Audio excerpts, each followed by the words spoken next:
நமக்கு நடந்த கசப்பான விஷயங்கள் நமக்கு ஞாபகத்துக்கு வரும்பொழுது அதை பற்றி நம்ம என்ன பண்ணக்கூடாதுன்னா திங்க் பண்ணவே கூடாது, அதை பற்றி யோசிக்கவே கூடாது. வருதுன்னா ஓகே, நமக்குள்ளே அந்த விஷயங்கள் இருக்கிறதுனால நமக்கு என்ன பண்ணுது, காட்சிப்படுத்தி காமிக்கும். அப்போ என்ன பண்ணணுன்னா, அது ஓகே வருது, அந்த ஞாபகங்கள் வருதுன்னா அதை கவனிங்க. நீங்கள் கவனிக்கும் பொழுது அந்த எண்ணமானது தானாகவே மறைந்து போய்விடும். திரும்ப இன்னொரு நாளைக்கு வரும்பொழுதும் அதே மாதிரி என்ன பண்ணுங்கன்னா அந்த எண்ணத்தை கவனிங்க. நீங்கள் கவனிக்கும் பொழுது திரும்பவும் எண்ணமானது திரும்ப மறைஞ்சிடும்.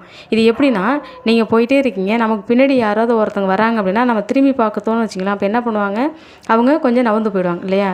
ஸோ இதுதான் நார்மல் நடக்கும். இதே தான் நமக்குள்ளேயும் நடக்கும். எந்த ஒரு விஷயங்களும் நம்ம மனதில் வருது அப்படின்னா நம்ம என்ன பண்ணணும்னா அது கூடவே போயிடக்கூடாது. எப்படின்னா, ஏன் அப்படி நடந்துச்சு, எதனால் அப்படி நடந்துச்சு அப்படிங்கிற மாதிரி ஏன் ஏன் ஏன் அப்படின்னு கொஸ்டின் கேட்க கேட்க தேவையில்லாத விஷயங்கள்லாம், அதாவது அதை பேஸ் பண்ணி நிறைய விஷயங்கள் வரும். இன்னொன்று, நமக்கு பிடிக்காத ஒரு விஷயம் நடந்துச்சுன்னா அதை பற்றி நம்ம திங்க் பண்ணும்பொழுது இன்னமும் அதே மாதிரியான கசப்பான விஷயங்கள்